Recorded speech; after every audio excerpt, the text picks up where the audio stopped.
What you're about to hear is the clearest, and perhaps most sobering, chapter yet in the search for Lilly and Jack.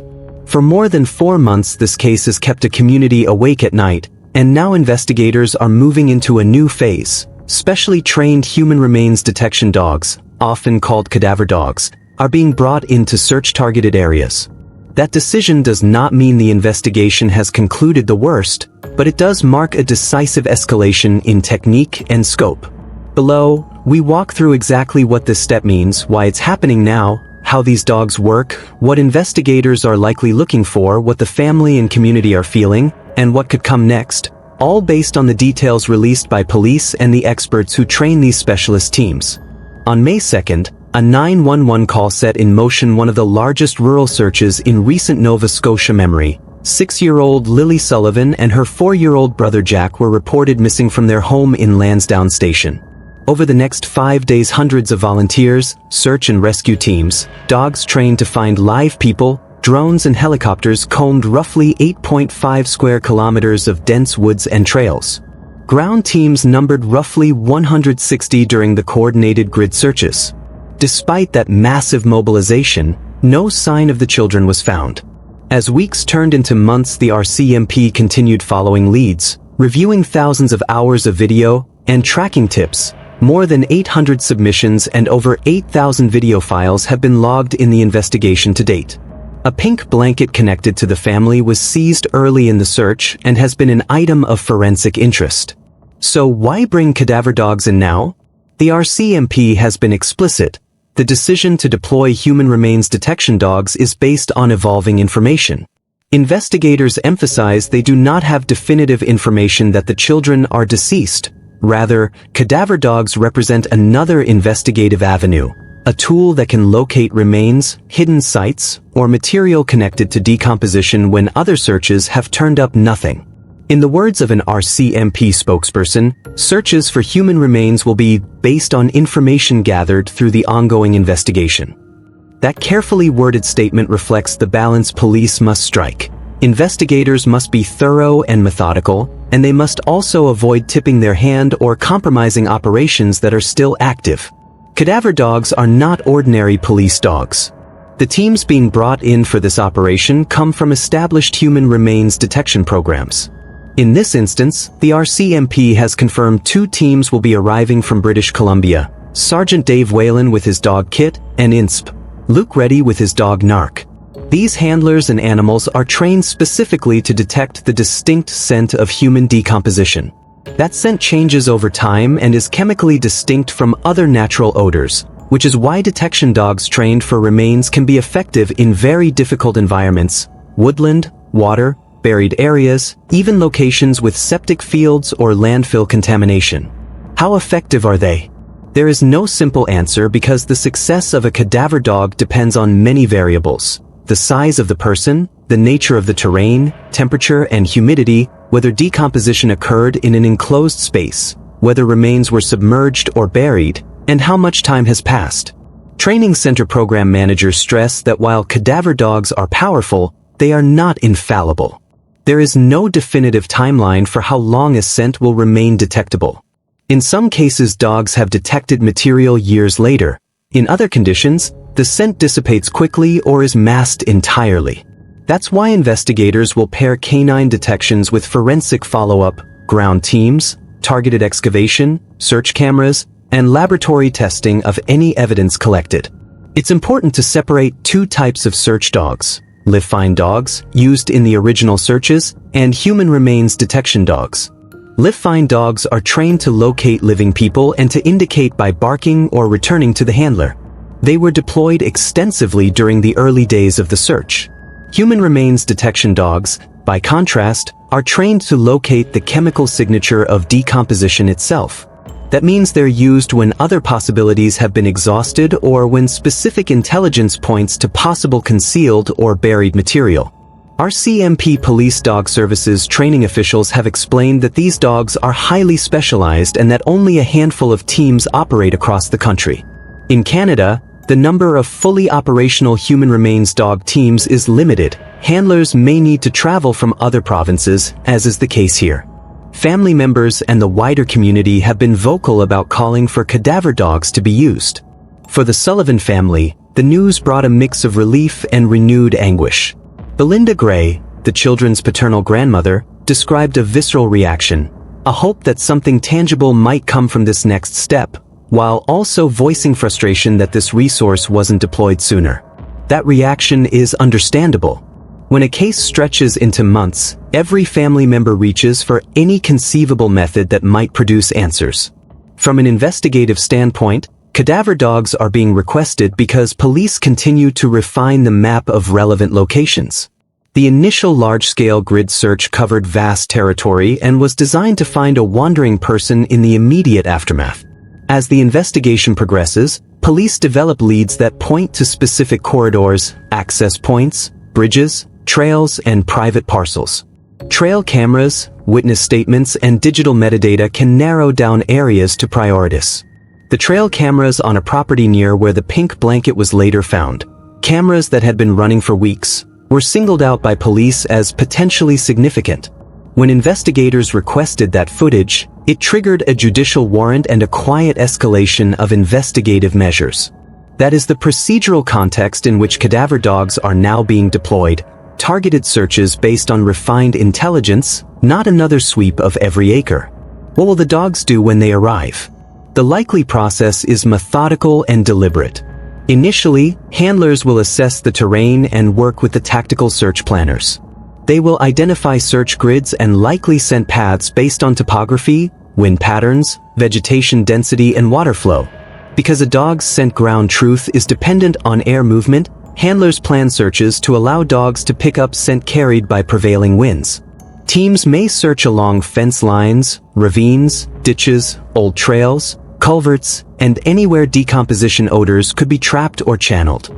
If a dog indicates, by change in behavior, focused attention, or a trained final response, handlers will mark the location and call in forensic teams to secure and process any material found. That work can involve careful excavation, metal detectors, trowels and sieving, photography, and immediate collection of suspected items for laboratory analysis. Even a small fragment of fabric, a personal item, or a disturbance in the soil that is flagged by a dog leads to careful, controlled forensic procedures. If a dog alerts, does that mean a definitive conclusion has been reached? Not at once. A canine alert is a pointer. It directs investigators to an area that requires forensic verification. Laboratory analysis, DNA testing, fiber analysis, soil testing, and other modalities will determine what, if anything, the dog has found. In previous cases, dogs have led to evidence that directly advanced investigations. In others, they have detected historic material or animal remains rather than the specific human evidence sought. The RCMP has been transparent that this is another method among many. It may produce decisive results, it may produce partial leads, and it may produce nothing conclusive. That uncertainty is difficult for families and communities to endure, but it is the nature of investigative work in complex terrain and with limited physical evidence. There are compelling reasons why cadaver dogs might find evidence in areas already searched. First, the initial large searches were designed to find living persons and surface evidence. If evidence was concealed deliberately, wrapped, buried, or placed in a spot not visible from standard search lines, it could be missed in the first sweep. Second, weather and seasonal factors can change how scent moves through an area. A location that produced no scent 1 week might transmit detectable odor weeks later under different conditions. Third, if actors returned to a site after the original search, to stage or remove evidence, later camera footage or forensic traces might reveal that activity. That is why investigators do not treat earlier extensive searches as the end of their inquiry. They continually revisit, re-examine, and reprioritize locations as new intelligence arrives. We should also consider why cadaver dogs weren't used initially. Logistically, human remains detection teams are a scarce resource. They must be transported, coordinated, and managed, and their deployment is typically based on investigative indicators rather than large, unspecific grid searches. In many missing persons cases, the immediate priority is to find the person alive, which is why Live Find dogs, volunteers and helicopters are the first response. Only when those avenues are exhausted and when detectives gather information that suggests decomposition may have occurred will remains detection teams be considered. That appears to be where investigators now find themselves. Enough time has passed, and enough leads have been collected to justify the specialized search. There is also a forensic context to consider. The pink blanket seized early in the investigation remains a focal point. Forensics experts told the RCMP that items like that are being examined as part of a broader evidence matrix. Textile fibers, microscopic traces, and DNA swabs are being processed. The lab work takes time, particularly when samples are sent to specialized facilities or when results must meet the standards required for future court proceedings. Cadaver dogs, if they identify areas that align with forensic traces or with locations tied to surveillance data, could accelerate that evidence chain. Police have been understandably cautious about publicly disclosing search locations. There are two reasons for that: operational security and safety. If locations are announced in public, those responsible for any illegal activity may take steps to remove or destroy evidence. Publicizing exact search grids can also interfere with the controlled environment forensic teams need to preserve and document evidence. Finally, teams often coordinate with private landowners, and some searches occur on restricted or private property where announcement could create trespass or safety issues. That is why RCMP officials emphasize they will not reveal where searches will take place, citing safety and investigative integrity. What does this mean for the family? The announcement that cadaver dogs will be deployed is a double-edged moment. For many relatives, it signals that investigators remain committed to finding answers. It can feel like a sign of renewed focus.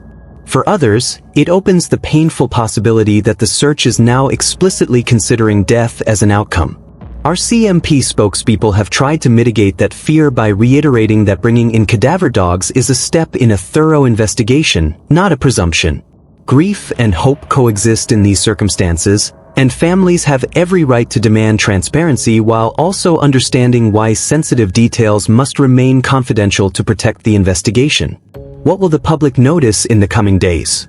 Initially, there may be low visibility, teams quietly arriving, vehicles and handlers moving to staging areas, and no immediate press appearances.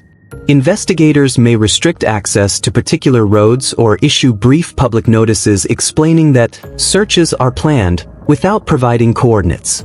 If the dogs indicate areas that yield actionable evidence, the RCMP may release more specific updates, but even then carefully. Police will likely emphasize the need for tips. With more than 800 tips already reviewed, investigators continue to rely on the public to provide fresh or corroborative information, whether that's newly discovered footage, an untold sighting, or a conversation someone remembered weeks ago.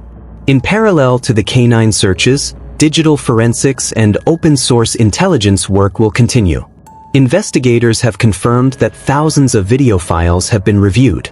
Automated tools, timestamp verification, and mapping will be used to verify or disprove sightings and to correlate timelines. Any image, dashcam clip, cell phone video, or trail camera footage remains relevant. If the cadaver dogs focus on a specific area, forensic teams will place a heightened priority on cross-referencing any digital footage that might cover approaches to that location. There are legal and ethical safeguards as well. The RCMP will need search warrants to enter private lands beyond voluntary cooperation.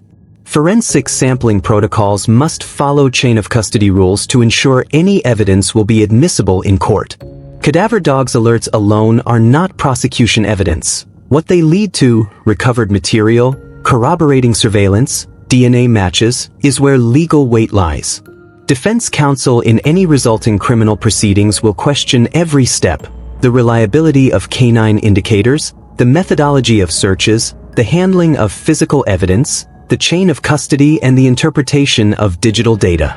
Police investigators prepare for that scrutiny by documenting their procedures meticulously and by involving multidisciplinary specialists, forensic scientists, canine trainers, digital forensics analysts, and prosecutorial advisors. Investigative cases like this also highlight the tension between public information and operational security. Families, neighbors, and reporters want updates. Investigators must balance the community's need to know against the risk that premature disclosures could compromise evidence. That tightrope is a constant source of frustration for family members who demand answers and for members of the public who feel left in the dark. The RCMP's public messaging has stressed patience while asserting that they will not stop until they understand what happened. What are the possible outcomes of the cadaver dog searches? There are generally 3 scenarios. First, a positive detection that leads to the recovery of material directly linked to Lilly and Jack, personal items with DNA matches, human remains, or clear forensic evidence that identifies what happened and where. That would immediately change the criminal investigation's trajectory and could lead to charges, arrests, and court proceedings. Second, a detection that points to historic or unrelated material, perhaps an animal carcass, old fabric, or remnants with no linkage to the children. That would still be useful because it removes blind spots and helps investigators reallocate resources. Third, a search that produces no definitive alerts. That outcome is frustrating but not uncommon, and it means detectives must continue pursuing other leads, interviews, surveillance analysis, and follow-up on tips. What about environmental challenges? The woods of Pictou County are dense, with complex understory, seasonal waterways, and microclimates that affect scent dispersal. Rainfall, temperature swings, and humidity can accelerate decomposition or mask scents. Areas near rivers or tidal zones complicate searches because water can move material, and underwater searches require different techniques. If material is enclosed in an airtight container, the odor may not be detectable at all. Handlers and forensic planners understand these complexities. They adapt their search patterns and, if necessary, employ multiple teams and different search days to account for variable conditions. Beyond the technicalities, this decision illustrates a broader truth. Modern investigations are iterative. They begin with urgent, visible responses, helicopters, volunteers, and door-to-door inquiries, and move into quieter, forensic and intelligence phases that involve specialists from across the country. Bringing in cadaver dogs is one part of that longer arc. It's neither a cause for alarm nor a conclusive sign of an outcome. It's a tool chosen because new information and refined hypotheses make it the appropriate next step. Community response will, predictably, be a mixture of renewed attention, hope, and anxiety. Vigils and online groups will react quickly to any police updates. Some members of the public will share tips and footage. Others will vent criticism. Investigators will need public cooperation and trust. That means clear, consistent messaging and sensitivity to how families are experiencing every update. What should people do if they believe they know something? The RCMP and Crime Stoppers remain the official channels for confidential tips. Investigators often advise that even seemingly insignificant details, a vehicle seen parked unusually on a particular date, a person spotted carrying an odd item, a late-night pickup, can be crucial when cross-referenced with other data. Time and specificity matter. Include dates, times, locations, descriptions, and any multimedia files you may have. If you prefer anonymity, Crime Stoppers provide safe, anonymous reporting options. Every tip can help narrow down a search grid or corroborate a timeline. Moreover, anyone with trail camera footage, doorbell, or dashcam files from late April through May should check their archives and reach out. Investigators will continue to vet and verify time-stamped recordings. What happens next in the broader investigation? While cadaver dogs search targeted areas, detectives will continue interviews, re-interview potential witnesses, and review digital activity for corroboration. Forensic labs will prioritize analysis of the pink blanket and any other recovered items. If the dogs produce leads, search and recovery teams will follow up immediately to secure and preserve any material. If the dogs produce no immediate leads, investigators will reinterpret the next steps, revisit earlier interviews, re-examine timelines, and continue to encourage public involvement. Investigations of this complexity often require patience. Breakthroughs sometimes come from new technologies, forensic developments, or a single tip that recontextualizes existing evidence. Finally, a word about how we talk about this case in public forums and social media. The intense public interest is understandable. 2 children are missing, but speculation and rumors can be harmful. False claims can mislead investigators, harass innocent people, and deepen a family's pain. Responsible public discourse emphasizes verified facts from investigators, restraint from unfounded allegations, and a willingness to help by sharing credible information with authorities. Communities should support search efforts by keeping lines of communication open and avoiding the temptation to circulate unverified content that could hamper investigative work. To summarize, the deployment of cadaver dogs marks an important transition in this investigation. It is a tactical decision based on accumulated information, refined search priorities, and forensic follow-up needs. It does not, on its own, confirm any final outcome. What it does do is introduce a powerful, specialized capability that has, in past cases, uncovered evidence long after initial searches concluded. The arrival of these teams reflects the RCMP's commitment to exhaust every available resource to find answers for Lilly and Jack's family. If you have information, please contact the RCMP Major Crimes Unit handling this case or Crime Stoppers. If you are near the Lansdowne Station area and have trail camera footage or unusual late-night recordings from early May, please save them and report them. Even small, seemingly irrelevant details can become critical when matched with other data. Lilly and Jack remain at the center of this story, human lives, not headlines. The men and women working this file know that. They are combining traditional search methods with highly specialized forensic tools because every lead, every scent, every fragment of evidence has the potential to change everything. The next few days and weeks may bring clarity, and they may bring more questions. For the family, the community, and everyone watching, the only priority is the same: find the truth, bring answers, and if possible, bring the children home.